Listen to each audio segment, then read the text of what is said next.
screen, as well as participate in a way through chat and other versions if it makes sense for us to do that. As a reminder to everybody, while we're live streaming this particular presentation today, if you could make sure you, for the time being, keep all of your speakers or microphones on mute so that we don't get a bunch of unnecessary feedback. And with that, I'd like to actually begin. So first of all, let me introduce myself, and then I'll open it with a brief prayer, and then we can get started. Thanks again for your being here, for your interest. Hopefully you'll find this to be meaningful. My name is Tom DeJonge, and I am a CSM senior consultant. Have been doing so for the past 7 years or so. Serve as the president of the CSM board, and professionally over many years, I was superintendent at Grand Rapids Christian Schools, a position from which I retired just about a year ago, and have been working with CSM since then as well. Let's open this with prayer, please, and then let's get started with this presentation. Heavenly Father, we come to you at this nearly noon hour of the day for those of us that live in the Eastern time zone. Lord, we are thankful for your presence with us. We're thankful for the impact that we are able to have with kids and your kingdom, and we are grateful, Lord, that we are able to think about, talk about, consider how we can honor you through our work and build your kingdom in our Christian schools. Be with us today, guide this conversation today, and be with those of us that are listening and participating, God, so that we may bring you the honor and glory in our work. In all things we pray in your Son, Jesus' name, amen. All right, I'm going to be letting a few people in here as I go. So that's happening as we speak. So if I see some names come through, I'll make sure that I let them in as well. This presentation is all on leadership succession, and I've also titled it Lessons That I've Learned. There's been a number of things that I have learned as I retired and as we planned for a succession in leadership at Grand Rapids Christian Schools. And there have been a number of things that I have developed and shared on behalf of CSM with schools related to how to best plan for these kinds of things. So let's move through this, and you will see that it's divided into about 3 or 4 sections of information that I've prepared. This, of course, is CSM's mission, as you probably are aware, and as you probably practice yourselves. Everything that we each do, including what we do at CSM, is rooted in our mission. And CSM's mission is for Jesus through mission with students. We are here on behalf of kids in order to accomplish the mission we have as an organization. Leadership succession, divided into these 4 bulleted areas. Number 1, it's a board function. It's not an administrative function, though the administrators are very much a part of it from time to time, depending on how the board's function is set up. Second section here will be on when succession is unexpected. It's a relatively brief section of the presentation because we're hoping that most successions and departures for heads of schools are known well in advance of a vacancy occurring, so that the board has plenty of time to find who they need to continue leadership. Third section is under when succession is known. And the last section here is just a brief think aloud thoughts that I've prepared about what the role of an outgoing head of school, superintendent, lead principal, whatever that lead administrator title is during the time of transition, both while still on the job as well as potentially after that person has left the position itself. So number 1, it's a board function. It's a board's ethical obligation to foresee, and it's a Christian's orientation to look forward, as is found in the scripture referenced here. A board always has the primary responsibility of making sure they are looking forward Sometimes that occurs very effectively and strategically, and in some, perhaps many cases, boards are not as well prepared to honor that ethical obligation to be looking down the road. As we all recognize, it's not about the governance of the here and now. It's about governing so that tomorrow's kids, the next generation of kids, the next decade of students have a flourishing Christian school to attend. And so as a board is then geared to always look forward, it's that board's responsibility to make sure that they are prepared to do what it is that they're called to do. Another way to look at this would be certainly to consider what the cord principle, one of the CSM principles, includes.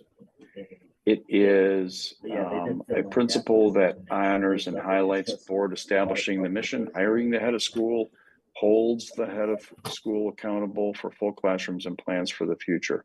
You'll notice in there, planning for the future and hiring the head of school are two primary roles that the board plays. And then, of course, the administrator is responsible to carry out that board's plan. So it's another reminder of just how really important it is for boards to be looking forward and certainly to plan for the future, including when they have to find a new head of school to take the helm on behalf of the board. Hold on here a minute. Yeah, I have one. This, if I could remind everybody, please, to turn off their microphones, that would be very, very helpful. I can hear some conversations, and it would be great if we could have those people have those things turned off. Thank you very much. The part of this that I wanted to highlight for people, this is a document that CSM has put together that it differentiates between the board's strategic role. On the left, the operations or head of schools strategic function, doing operational work, and then the gray area in between, the work of the board committees. And as you'll see, if you look down here very briefly, you will notice that one of the areas that the board does have a responsibility for is strategically making sure that there is a head of school hired. That's their primary key function, and other people are hired then by the lead administrator, the head, and or other immediate supervisors, depending on the size of the building itself. So when succession is unexpected, how do you plan and prepare for it so that there are not random surprises? And the last thing that any board would want would be for there to be an unexpected. But when there are those unexpected successions that are necessary, you want to make sure that there are things in place that represent the board keeping its eye on the ball. So how do you do that? How do you prepare for those circumstances that just come up from time to time so that things can be smooth in the transition of leadership? Number one, maintain a diligent ongoing review and revisions to the head of school position description. It's so critically important to be able to not have to hustle at the very last minute, the 11th hour, to try to say, now, what do we want to see and what do we feel like our head of school's primary roles and responsibilities are? Boards should maintain an ongoing review and revisions, working with the head of school and making sure that those position descriptions are ready to go in the event something happens where a job needs to be posted or a position needs to be communicated out so others know what's expected. The other thing that is really important for a board to remember, and for a head of school that would be leaving to keep his or her focus on, is to make sure that there are opportunities for the board and the head of school and him or herself to dialogue about job satisfaction, future planning, ways to authentically engage, invite in the head of school and offering input, vision casting. All of those things are intended to create the opportunity for current boards and current heads of schools to be in constant dialogue with each other about keeping things moving forward. Boards need to be familiar in particular of the head's vision and functions and responsibilities so that in the event there is an unexpected departure, unplanned departure for whatever reason, the board is ready to step in and know where things are and what things are on the head's mind as that person leaves the position in a very unanticipated way. One way to do that is to make sure that there is a solid leadership transition notebook that is available and on site. It's something that should be a part of an annual review to make sure that it's updated. And it's something that the board can then pull off the shelf as soon as something happens where this unexpected transition is going to be occurring. Key contacts, vendors, key vendors, database access. How do we navigate making sure that those important databases that include philanthropic information, student database, staff database, all those things need to be available so that when somebody has to step in unexpectedly, they're able to have that information at their disposal.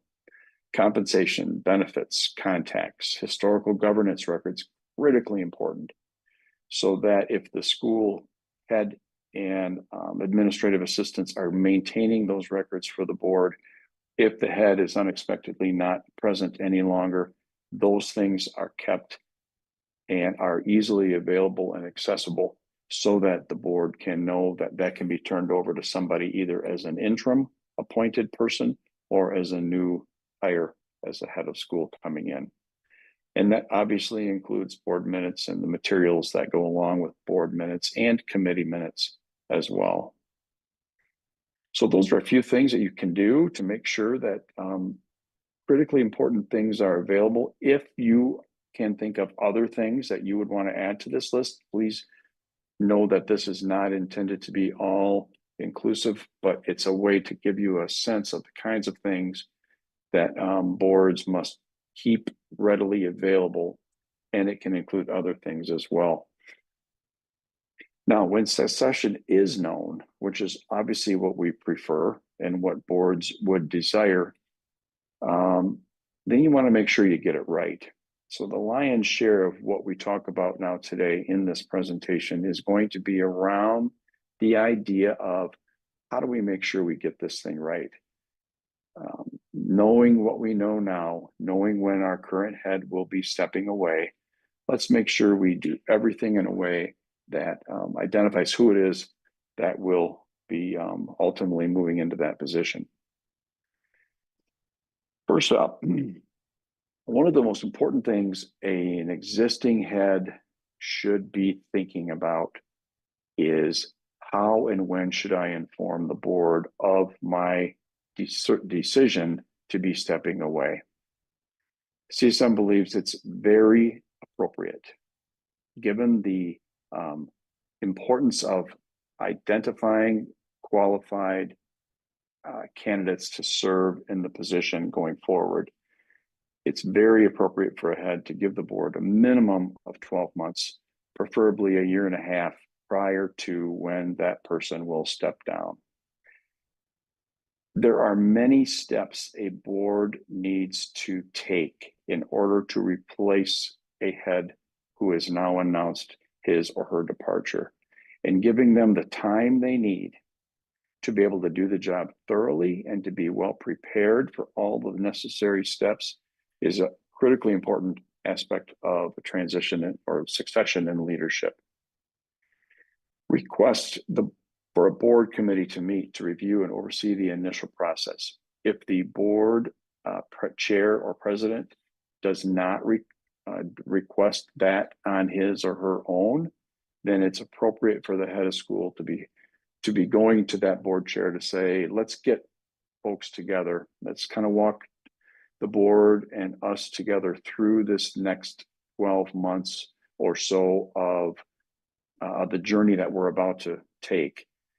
And that way you've, as a head, turfed it to a board committee, and you have taken the responsibility of making sure that the board knows what would be expected of the board and the board members themselves as they prepare for this succession and leadership. So when this transition is known, what are the steps to take? we believe that it's always appropriate to work backwards. First off, establish the timeline, starting with the new head of school's start date, employment date. Therefore, if the head of school has given the board 18 months notice, out of respect to the board to do the kind of job they need to do, start with that date when that new head of school would begin.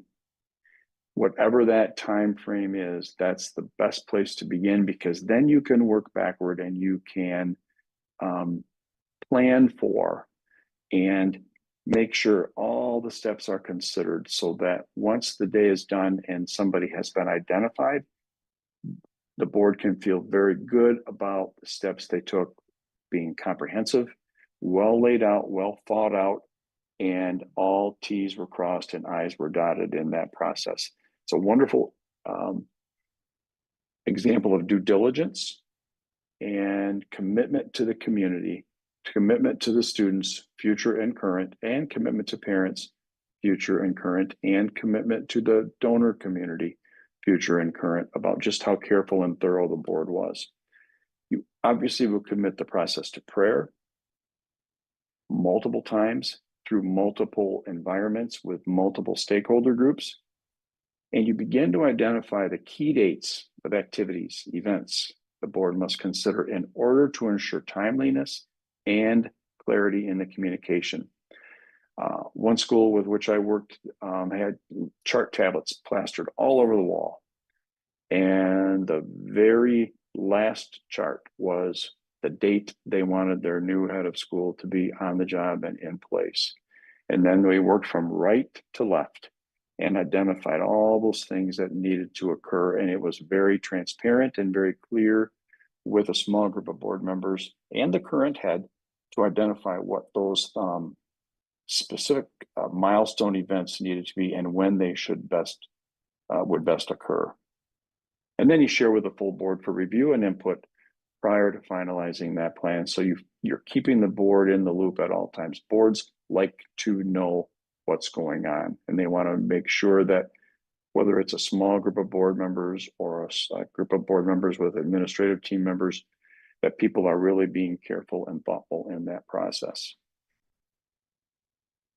Now, steps for the board to take. Again, continues. Search committee, and the search committee chair should be a board member, is identified. Emphasize confidentiality. Obviously, maybe there's a need for an NDA to be signed off on. Some boards are very formal in that capacity, others perhaps less formal. But the need for confidentiality is just so critically important out of respect to the applicants themselves. And another question for a search committee to be thinking about is, will they be invited to contact others? Generally speaking, I believe that would be very common, and they may have contacts with people that would be appropriate for them to talk to. Search firm, will there be one selected? And if so, good idea to develop an RFP and send it to selected search firms to submit a bid. Having gone through this professionally myself about 1.5 to 2 years ago, it was very clear that the RFP was helpful in that because because the pricing was so different. And it just really, I think, solidified for, I know my former board, who they felt the most connected to. Whether it was the least expensive or the most expensive is less important than what did they learn in the review and in the personal interviews with the ones that they selected for further discussion. Really good thing to do in the event that search firm is identified, or desired, I should say. Interview team, determine effective ways to engage internal stakeholders in the process if they are not a part of the actual interview team. In some cases, the search committee may not serve as the actual interview team. So that has to be determined on the get-go, so there's no confusion about the role and purpose if they're distinct or if they're combined as one committee with extended time commitments over the process. But make sure it's clear, and then make sure that if there is a designated interview team that's separate or a part of it? How will we engage internal stakeholders in helping to inform, not select, not interview, but to inform the process in terms of what they desire? Opportunity profile, it's a huge job. Prior to posting the position, designate who's going to do that. If it's a search firm, well, they will they'll develop it. They'll have their templates that they will use, templates that they have used with others. And make no mistake, they will depend on internal assistants or staff members to inform what they will then make beautiful as part of the opportunity profile. So truly understand that is a huge task, no matter if the search firm is or is not providing the template, and designate those individuals or an individual to make sure they provide the copy to what it is they're going to put together for your school and the broader community descriptor. Identify ways to include parents and donors and alum in providing input on the qualities and attributes desired. People enjoy being able to believe they had a part in assisting with identifying the qualities and attributes that they do desire for the next head of school. So make sure that's understood, and make sure that they do have those opportunities to be able to provide that kind of feedback and input.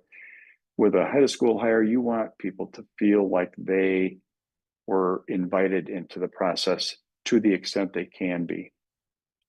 And then begin those conversations about a compensation package following, and that can only happen after you've studied wages and benefit packages of other similar schools around the country or within the community or area or state.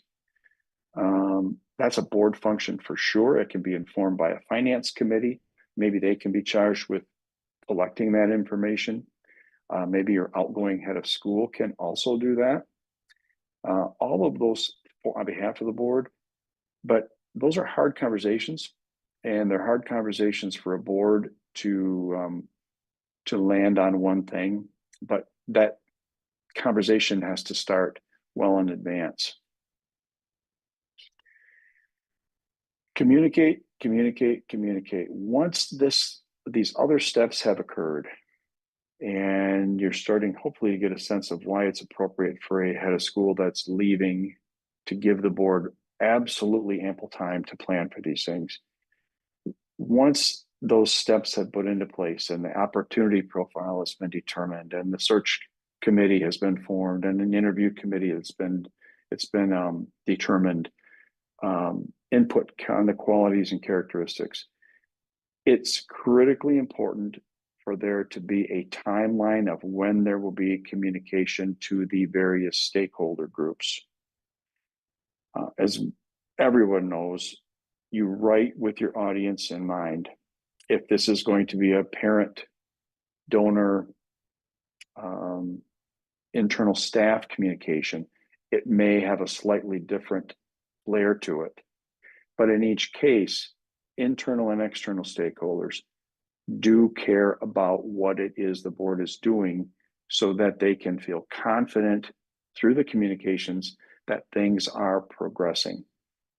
They don't have to be lengthy. They don't have to be fancy. They need to be professionally respectful of the position the board is now seeking to fill. Transparency is always important. Transparency with a qualifier that transparency is communicating what an audience needs to know, but not necessarily everything the audience may want to know. Remember, the confidentiality piece is even more important right now than the transparency. So keep the confidential piece very front and center, but transparently let them know what we've done and what we're about to begin doing as we look for that person. It can be on the web page. It can be personal meetings with key internal stakeholders. It can be meetings with external audiences such as parents and or donor community members. All of those things are relevant decisions that need to be taken, or that need to be made, I'm sorry. As the applications are received or candidates inquire more about the position, the search committee is developing questions and the interview format. The search committee is reviewing applicant materials. Now, if there's a search firm that has been selected, oftentimes 9 times out of 10 or more, the applications go to the search firm representative.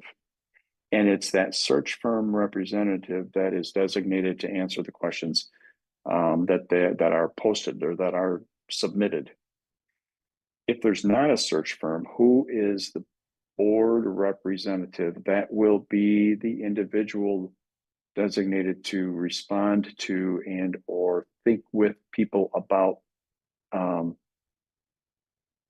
who's applied and who's reviewing those things, and just how much conversation has to occur at that level. It can be done in either way.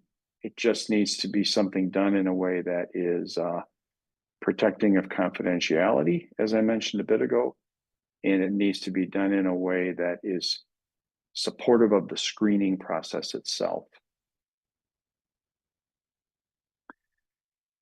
Identifying the applicants to be interviewed. Once those applications start coming in, once people have inquired about it and determined they will be applying, as you begin that process, who will be the screening body? If it's a search firm, oftentimes the board will turf the screening of the applicants to the search firm representative. If it's a designated group of board members, then those individuals will be screening. Then it's a matter of how are we going to start limiting and screening out and identifying who we would like to see interviewed. It mentions here a limit of 4 if possible. And that's a strong encouragement for schools and for boards to think about. And I say that because of the potential impact of feeling like you want to interview as many people as possible. So if you can limit it to 4 or so, conduct those interviews, and then determine, boy, we've got a couple of strong candidates. Now let's go back to this applicant pool to see if we can find a couple more. That's perfectly fine.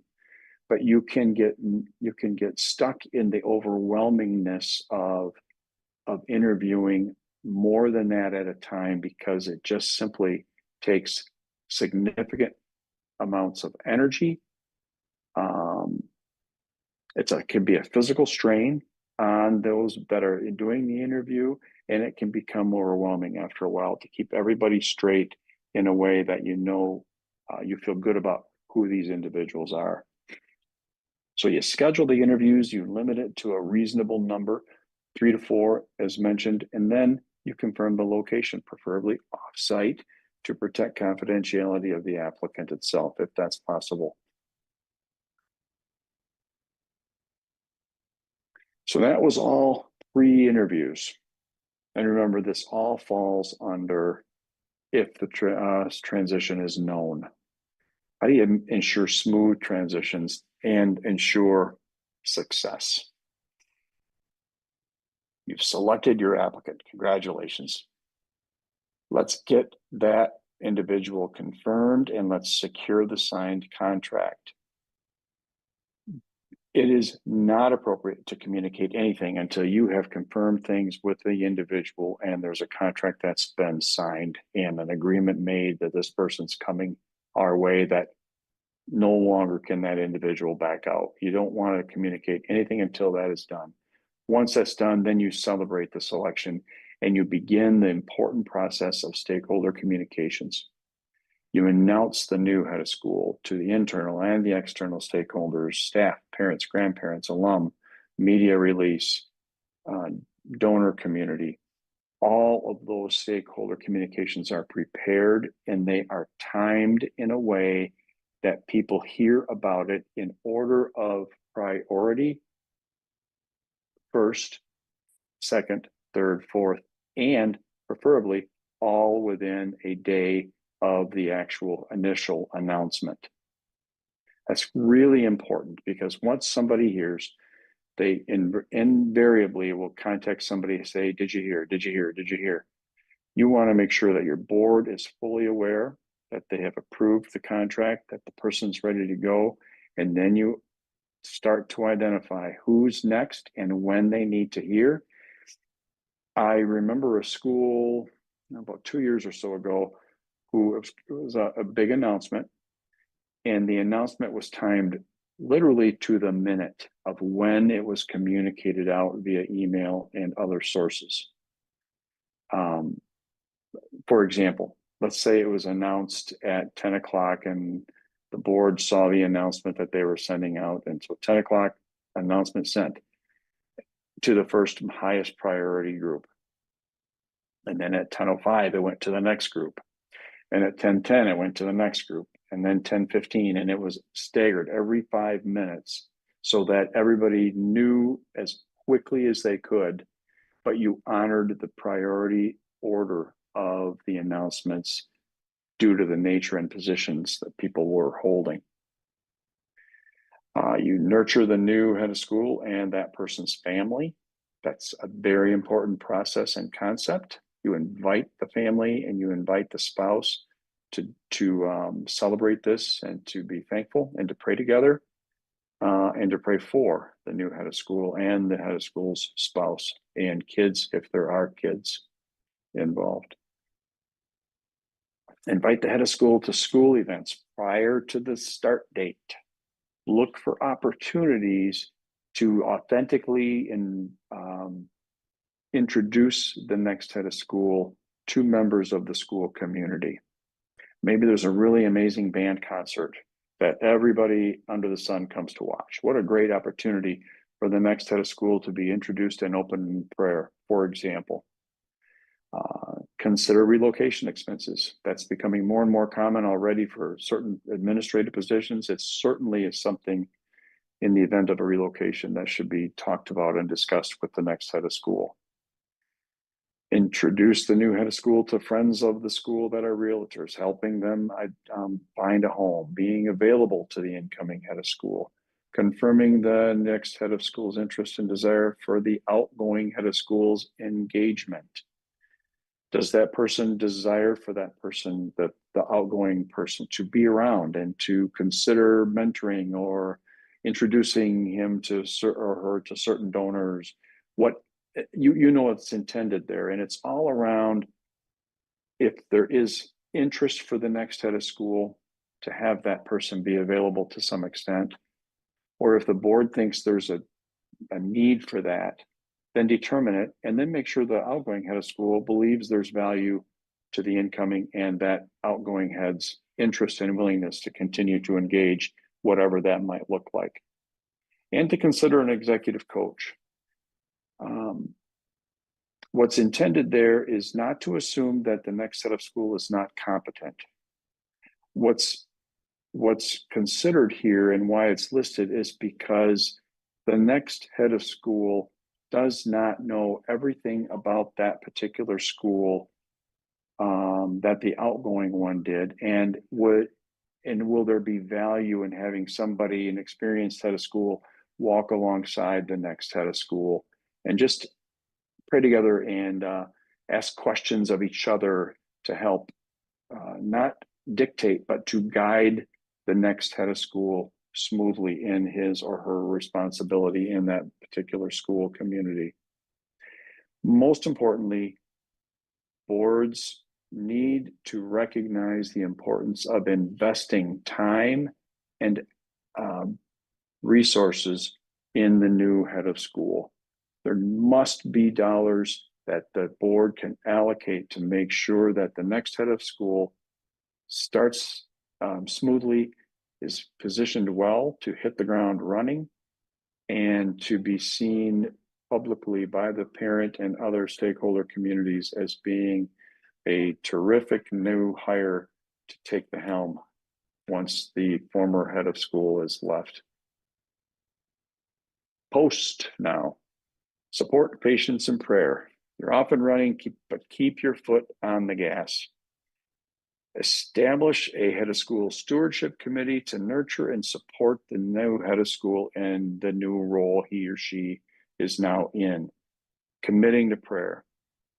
Seeking opportunities to transition donors. Sharing your excitement about the next head of school. Demonstrating to others you're really excited that this individual is here and has answered God's call to serve in that role.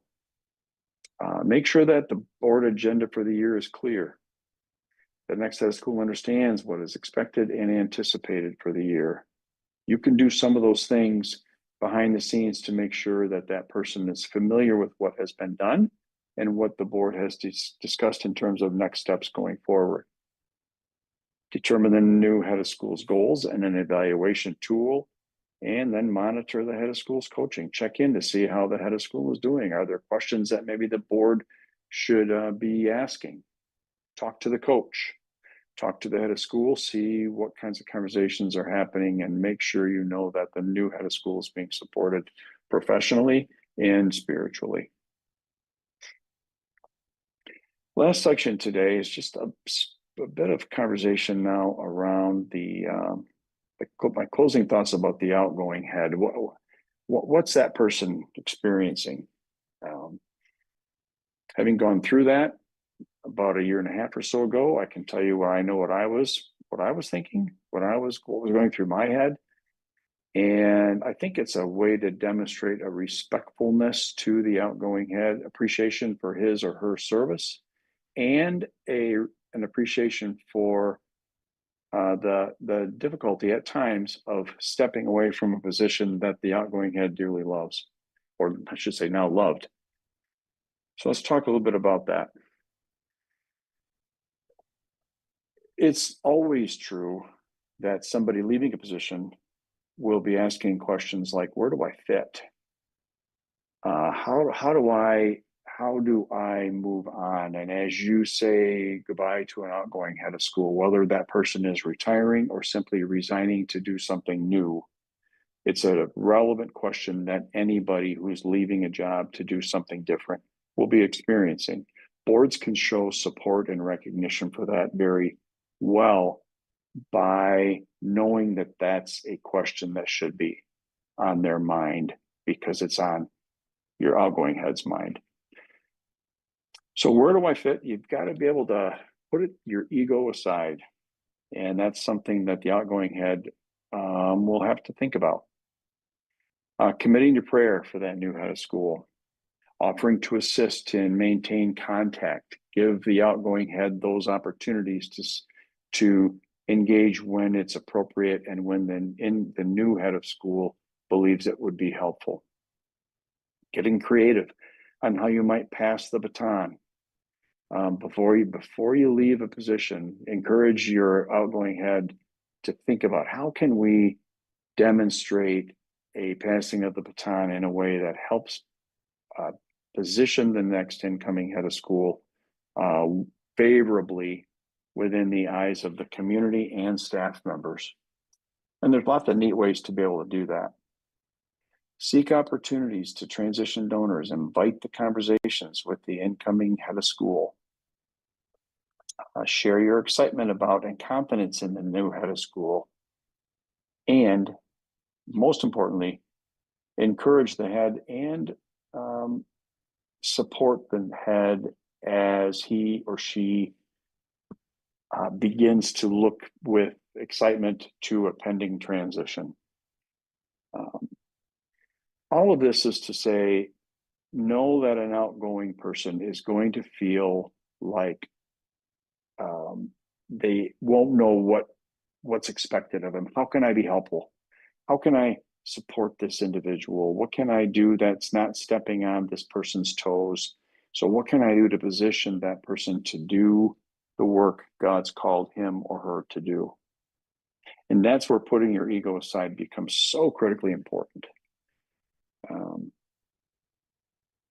It's a very important journey, and it is a very important opportunity for both the outgoing and now incoming head to put their stamp on what they have left behind and to have the new person begin to put their stamp on what he or she is doing through God's work in his or her professional life with the school community. Oh, I'm sorry, man. I just talked a lot, and I don't know a great way to do it other than just hammering through these kinds of things. Some of you may have some questions. Some of you may have thoughts you'd like to share. I just did open up the chat, and I see that a question from Julie. Last night at graduation, we had the outgoing head of school and the new head of school welcoming attendees, and I believe that was a great organic hello and goodbye. Great idea, Julie. That's such a neat way to do that. And it honored the outgoing while also positioning the incoming in a real positive way. So thanks for sharing that. Appreciate that. I had a question. Thoughts? Yeah, go ahead. The last slide was really helpful for the current head of school to think about where he or she fits in. And most of those suggestions, I assume, are relevant after the new head of school has been identified. I'm curious if you have any thoughts about the 12 to 3 month window before that transition, during the process in which the new head of school's being identified. What can the existing head of school be doing to prepare on other fronts other than just the turnover of leadership at the top of the organization? How can they be working at other levels to make that transition as smooth as possible?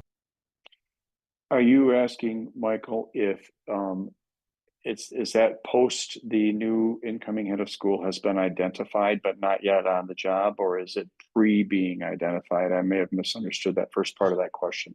I was thinking even before the new head of school is identified, Okay. if you follow your recommendation of 16 to 12 months, that could be a pretty long period in which people are aware that the head of school is leaving, but no new head of school has been identified. How does the existing head of school work during that interim period while the search committee is doing their task? I believe the most important thing there in your is specific to the nature of your question, which is, so how do you get through a 12 to 16 month window without feeling like nothing's happening, because you want things to go on? So I would say this: as you prepare to leave and the board is doing its work on selecting the next person and interviewing and all of those things, one thing you should always be able to do is to be present, in particular with your internal faculty, whether you have one campus or multiple campuses, to be able to provide personal firsthand information on the process. That's one way that a head of school can be engaged and be seen as facilitating the communication aspect of the important work of the search and interview committees themselves. Secondly, I believe it's very appropriate for that head to know where he or she is headed prior to the end of the contract cycle for that person, and to cherry pick the most important operational priorities that outgoing head and the board have identified for that person to be able to get done and accomplished prior to the turnover of the keys, so to speak. And then communicate those things, in particular with your internal faculties and in periodic updates to the parent community. Something along the lines of, and I'm saying I'm writing it from as if I'm the outgoing head, as I prepare parent community for my transition to whatever it is I'm transitioning to, the board and I have identified the highest priority things that will be accomplished prior to when I step away, and then share that stuff. The job is to create a sense of reassurance and calm when sometimes it can be anything but reassuring and calm. So to identify with clarity with the board input the kind of priorities that are going to be accomplished, and then work hard to communicate those things in such a way that people know this is what we're focusing on, and to help position the next head of school very successfully and in a way that's going to be meaningful. You do run the risk a bit of becoming a lame duck. Everybody does. I can tell you that I started to feel that way myself. Maybe that was my ego getting in the way after 20 years in a job like that. But it's real. And, you know, you want to kind of laugh at it and say, yep, sort of feel that way, but here's the stuff we're working on. I mean, just keep the strategic planning goals that are relevant for that year in the forefront of your mind as you begin to transition away from a position of that nature. It's really important to spend the energy thinking about that and then communicating it. The slides, yes, they will be available. I think somebody at CSM is going to make those available, but I'll make sure that those do get out to the people here, so you can at least go through those things and take the time to absorb maybe if you review it further. What this looked like. What other thoughts may be out there?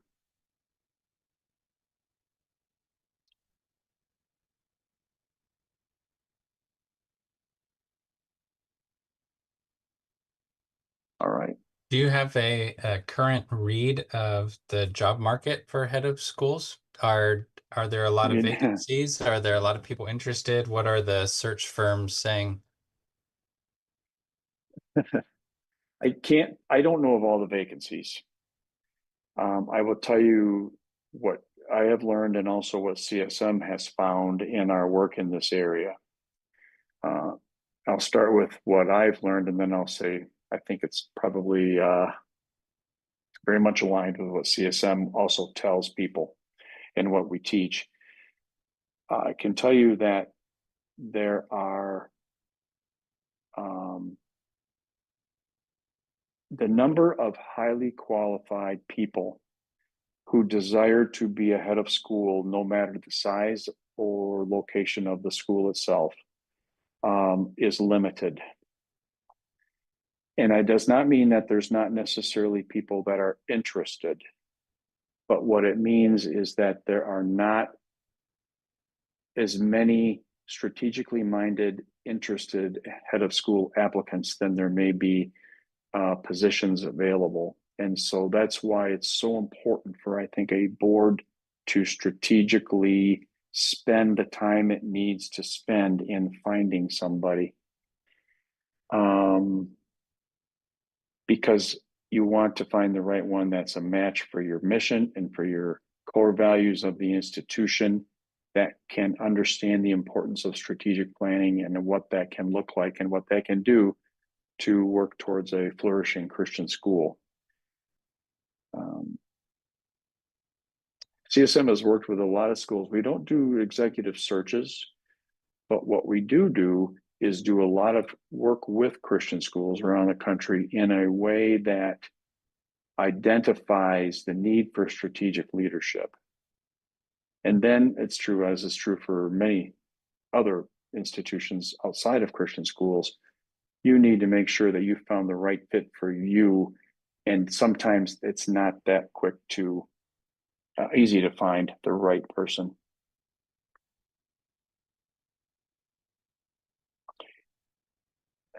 Yeah, some of it has to do with timing of an announcement as well, whether it's assuming it's known, is if you get that full year or so advance notice, then you have plenty of time to secure somebody. And if it's not done in a timely enough manner, at times boards are positioned to identify an interim to get them through a period of time until they can find somebody.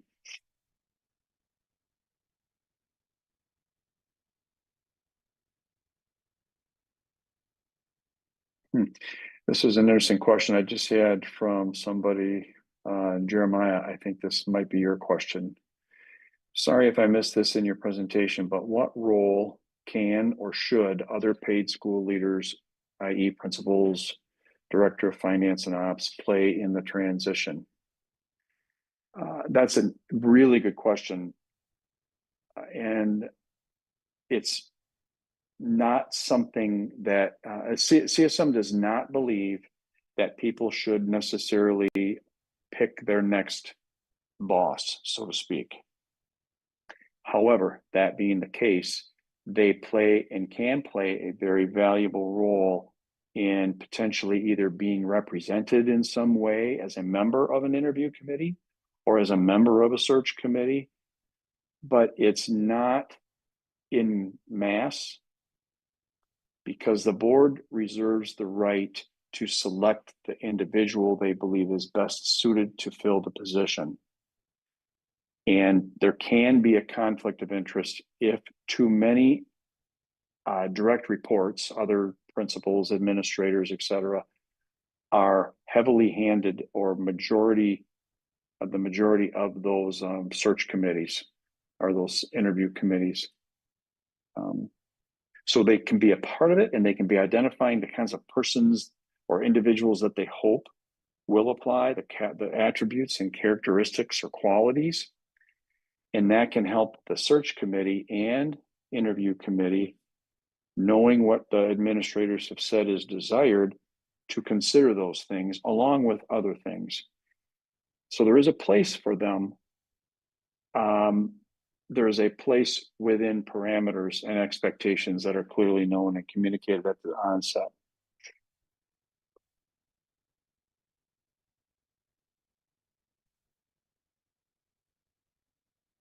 Anything else before we sign off?